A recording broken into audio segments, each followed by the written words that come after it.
हम देख रहे हैं बायोलॉजी का क्वेश्चन पेपर और इसमें आपके 35 क्वेश्चंस आए हुए हैं। सेट 1 है आपका ये। तो चलिए स्टार्ट करते हैं इस क्वेश्चन पेपर के सॉल्यूशन को। इसके अलावा जितने भी आपके सब्जेक्ट हैं उनके सभी सेट को सॉल्व कर दिया गया है और सभी सेट्स को आप देखने के लिए इसी वीडियो के डिस्क्रिप्शन बॉक्स में आपके 11th क्लास की जो प्लेलिस्ट है उसमें विजिट कीजिए, आपको सारे सॉल्यूशंस मिल जाएंगे। और साथ ही साथ आपके 2021 के एग्ज़ाम पेपर्स यानी कि मॉडल पेपर्स 4 सेट आए थे, उनको हमने सॉल्व किया था। मासिक जांच परीक्षा आपकी सॉल्व की गई है। इसके अलावा 2022 का आप एग्ज़ाम पेपर अभी देख रहे हैं, इसको मैं सॉल्व कर रहा हूँ। तो ये सारे के सारी चीज़ें आपको इसी प्लेलिस्ट में मिलेंगी और इनको आप पढ़ लेते हो सभी को तो लगभग 90% आपका स्कोर आसानी से आ जाएगा। तो 90+ मार्क्स लाने के लिए आपको इन सभी को पढ़ना होगा। डिस्क्रिप्शन बॉक्स में लिंक है और साथ ही साथ इसकी पीडीएफ भी है, तो पीडीएफ डाउनलोड करके प्रिंट आउट करा लेना और सभी ऑप्शंस को उस पर टिक कर लेना। तो पहला क्वेश्चन है, यहाँ पूछा गया है हरित लवक के विभिन्न भाग निम्नलिखित में से कौन से हैं। यहाँ पर आपके ऑप्शंस दिए गए हैं, तो यहाँ पर सारे के सारे ऑप्शन सही हैं। यहाँ पे सारे होते हैं आपके भाग, यहाँ पे ऑल ऑफ द दीज या फिर इनमें से सभी आ जाएगा। इसके बाद में लास्ट जो इसका लास्ट ऑप्शन है ये आपका उपरोक्त सभी इसमें भी है, क्योंकि आपका सेकंड जो क्वेश्चन है ये भी आपका वही पूछा गया है, थायलाइक्वाइड झिल्ली का संबंध किससे है। तो ये आपका सारे के सारे ऑप्शन सही हो जाएंगे। इसके बाद में नेक्स्ट जो क्वेश्चन है आपका थर्ड नंबर, इसमें पूछा गया है फोटोसिस्टम 1 और फोटोसिस्टम 2 का संबंध निम्न में से किससे है। तो P700 और P680 से। ठीक है, बी ऑप्शन करेक्ट हो जाएगा। इसके बाद में 4 नंबर क्वेश्चन जो है इसमें पूछा गया आपसे फ्लूड मोजाइक मॉडल किसके द्वारा दिया गया था। ये वाला तो मॉडल जो दिया गया था सिंगर और निकोलस ने दिया था, निकोलसन ने। तो ये ऑप्शन करेक्ट हो जाएगा। इसके बाद आते हैं नेक्स्ट 5 नंबर क्वेश्चन पे। तो 5 नंबर क्वेश्चन जो है आपके से पूछा गया है निम्नलिखित कथनों में से कौन सा कथन सत्य है। सत्य बताना है आपको, तो बी ऑप्शन इसमें करेक्ट हो जाएगा। यू के रियोट में झिल्ली युक्त केंद्रक होता है। ठीक है। इसके बाद में नेक्स्ट जो छठा क्वेश्चन है इसमें पूछा गया है नाइट्रोजीनेज एंजाइम खालिस्तान है, तो वो कौन सा एंजाइम है। तो MOFE प्रोटीन। यहाँ पे ए ऑप्शन करेक्ट हो जाएगा। इसके बाद में 7 नंबर जो क्वेश्चन है इसमें पूछा गया है नाइट्रोजीनेज एंजाइम निम्न में से किसके प्रति सबसे अधिक संवेदनशील है। तो ये आपका आंसर जो हो जाएगा डी ऑप्शन करेक्ट, आणविक ऑक्सीजन के प्रति। इसके बाद में 8 नंबर जो क्वेश्चन है इसमें पूछा गया अमोनिया जो है आपका NH3 के उत्पाद के लिए कितने ATP की ज़रूरत होगी। तो उसको ज़रूरत होगी 8 ATP की। ये आपका राजस्थान बोर्ड के क्वेश्चन पेपर में भी, ये मॉडल पेपर में आया हुआ है, मैंने अभी सॉल्व किया था। इसके बाद में 9th नंबर जो क्वेश्चन है ये है लैग हीमोग्लोबिन किस में पाया जाता है, लैग वाला। तो ये पाया जाता है नाइट्रोजन स्थिरीकरण करने वाले जड़ों की गांठों में। ठीक है। उसके बाद में 10वां जो क्वेश्चन है निम्नलिखित में से कौन सा सूक्ष्म जीव नाइट्रीकरण से संबंधित नहीं है। तो यहाँ पर है आपका इस्यूडोमोनास। यहाँ पर आपका डी ऑप्शन करेक्ट हो जाएगा।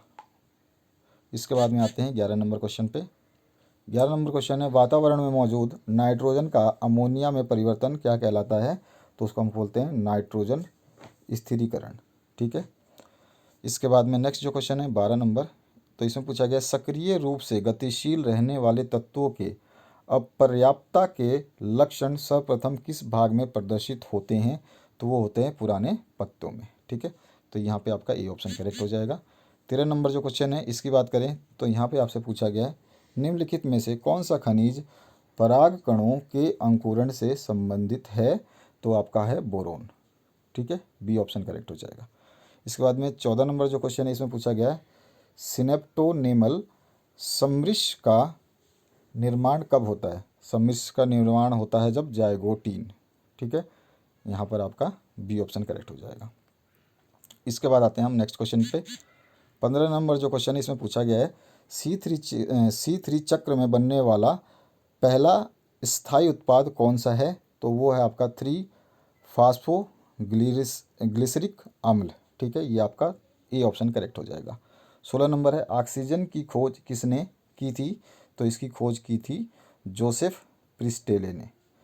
बी ऑप्शन इसमें आपको करेक्ट करना है। इसके बाद में 17 नंबर जो क्वेश्चन है इसमें पूछा गया आपसे पादप जगत का उभयचर किसे कहा जाता है। तो उसको कहते हैं हम ब्रायोफाइट। ठीक है, सी ऑप्शन करेक्ट हो जाएगा। 18 नंबर है क्रेज शरीर किस पौधे की विशेषता है। तो ये है C4 पौधे की विशेषता। ठीक है, सी ऑप्शन आपको इसमें करेक्ट करना है। इसके बाद में 19 नंबर जो क्वेश्चन है, इसमें पूछा गया आपसे निम्न में से कौन अंडज स्तनधारी हैं, तो आपका है प्लेटिपस, इसमें आपका ए ऑप्शन करेक्ट हो जाएगा। उसके बाद 20 नंबर जो क्वेश्चन है, निम्न में से कौन वास्तव में एक मछली नहीं है, तो यहाँ पे स्टार फिश को मछली के समूह में नहीं माना जाता है, तो सी ऑप्शन करेक्ट हो जाएगा। उसके बाद में 21 नंबर जो क्वेश्चन है, इसमें पूछा गया निम्नलिखित में से कौन ऑर्थोपोडा संघ की एक प्रमुख विशेषता है, तो इसका है आपका डी ऑप्शन करेक्ट, जिसमें संधि युक्त पाद की उपस्थिति ये उसमें होती है। उसके बाद में 22 नंबर जो क्वेश्चन है, दोहरा निषेचन निम्न में से किसकी प्रमुख विशेषता है, तो वो है पुष्पी पादपों की विशेषता, सी ऑप्शन इसमें आपका करेक्ट हो जाएगा। 23 नंबर जो क्वेश्चन है, इसकी बात करें हम, माइकोराइजा निम्न में से किसके संयोगात्मक संबंध को दर्शाता है, तो ये हो जाएगा उच्च पादपों की जड़ और कवक, ठीक है, सी ऑप्शन करेक्ट हो जाएगा।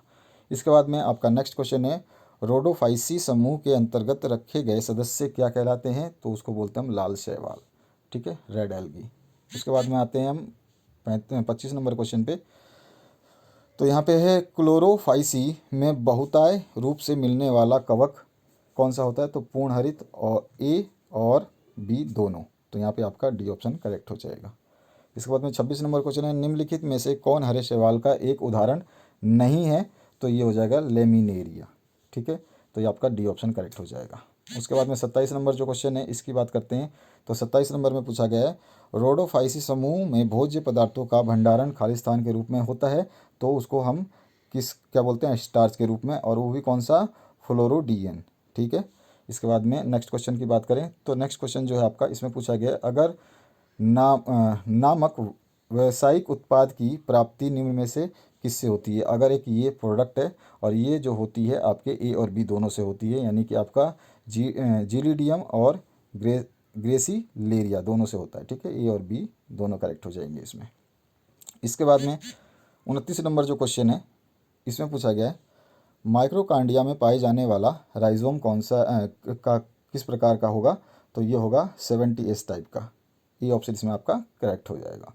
इसके बाद निम्नलिखित में से कौन सा कथन असत्य बताना है आपको, तो इसमें प्रोटीन लवक स्टार्च को संग्रहण करता है, तो स्टार्च का संग्रहण करता है, तो ये वाला जो ऑप्शन है ये आपका असत्य है। इसके बाद आते हैं 31 नंबर क्वेश्चन पे, तो यहाँ पूछा गया आपसे, कोशिका चक्र के किस चरण में डीएनए का प्रकृतियन होता है, तो यहाँ पर एस अवस्था में होता है, सी ऑप्शन इसमें करेक्ट हो जाएगा। 32 नंबर जो क्वेश्चन है, कोशिका विभाजन किस प्रकार को रिडक्शनल विभाजन के नाम से भी जाना जाता है, तो किस प्रकार के कोशिका विभाजन का कौन सा प्रकार होता है वो, तो होता है मियासिस, ठीक है, तो यहाँ पे आपका बी ऑप्शन करेक्ट हो जाएगा, ये रिडक्शनल की बात हो रही है। इसके बाद में 33 नंबर जो क्वेश्चन है, इसमें पूछा गया है, क्रॉसिंग ओवर की प्रक्रिया किस चरण में संपन्न होती है, तो ये होता है आपका जो संपन्न, सी ऑप्शन में सही हो जाएगा, पैकेटिन में, ठीक है। इसके बाद में 34 नंबर जो क्वेश्चन है, इसमें पूछा गया एंजाइम का वह भाग जो प्रोटीन का बना होता है उसको हम क्या कहते हैं, तो सहकारक कहते हैं, ठीक है, कोफैक्टर कहा जाता है, ये ऑप्शन इसमें करेक्ट हो जाएगा। इसके बाद में लास्ट जो क्वेश्चन है आपका, इसमें पूछा गया है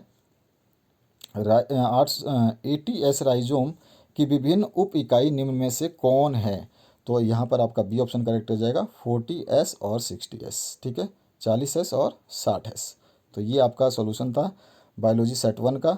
इसके अलावा जितने भी आप सब्जेक्ट देखना चाहते हैं, जैसा मैं आपको बता चुका हूँ कि वो मिलेगा आपको इसी वीडियो के डिस्क्रिप्शन बॉक्स में।